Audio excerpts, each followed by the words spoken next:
The impact of poverty on education. Today I will be talking about poverty and the effects it has on students' education. Define poverty. Poverty is defined by not having enough income to provide a human's basic needs, this being anything from food, clothing, and shelter.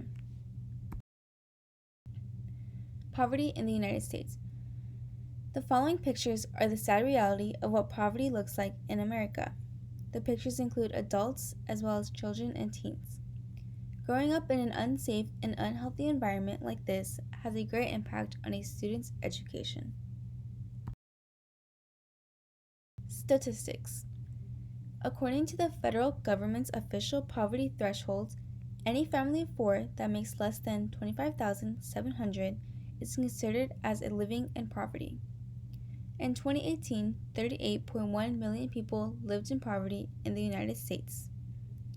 There were 11.9 million children living in poverty in 2018.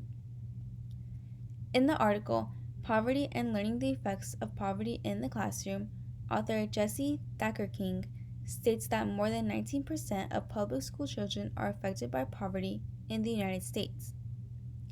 In the article, Child Poverty in the United States Today, Introduction and Executive Summary, author Bernard Dreyer states that childhood poverty has been a persistent problem in the United States, with approximately 1 in 5 children living below the official federal poverty level, and almost 1 in 2 who are poor or near poor. Perspectives on education and poverty. When researching the general debates that have surrounded this topic, I came across the article Linking Poverty and Children's Development, Concepts, Models, and Debates. Author Vania McLeod states that studies found no relation between timing of poverty within the preschool period and children's internalizing or externalizing symptoms. He goes on further to state that, however, Duncan and his colleagues reported evidence pointing to the preschool years as a period of heightened vulnerability to the negative impacts of poverty and low income on cognitive functioning and school achievement. The authors discuss two opposing views related to poverty in education. He mentions how a school of thought believe early childhood is a critical period for cognitive development. Another school of thought believes environmental influences on learning become more important to a children's educational and cognitive outcomes. This is because of their increased understanding of the broader world around them as they continue to age.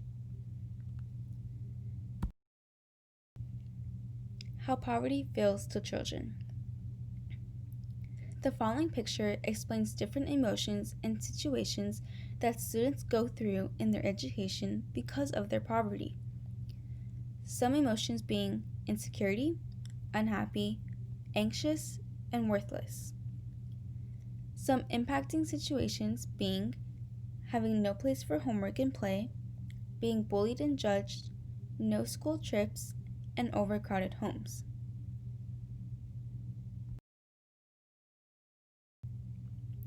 Personal perspective.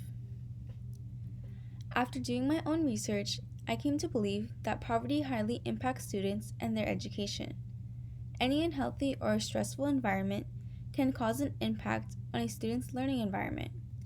Students who live in poverty are focused on how they are going to eat or where they're going to stay, and not what the homework assignment is.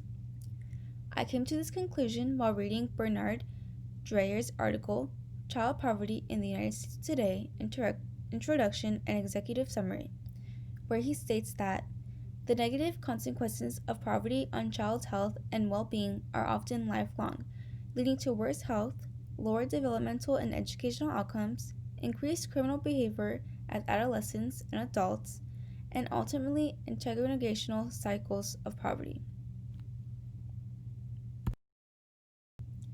Percentage of children in poverty graph.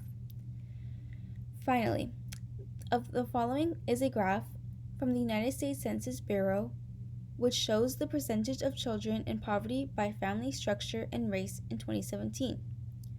In 2017, 41% of children living in single mother families were poor compared to 8% of children living in married couple families. Children and teens all over the United States are affected by poverty no matter their race or religion.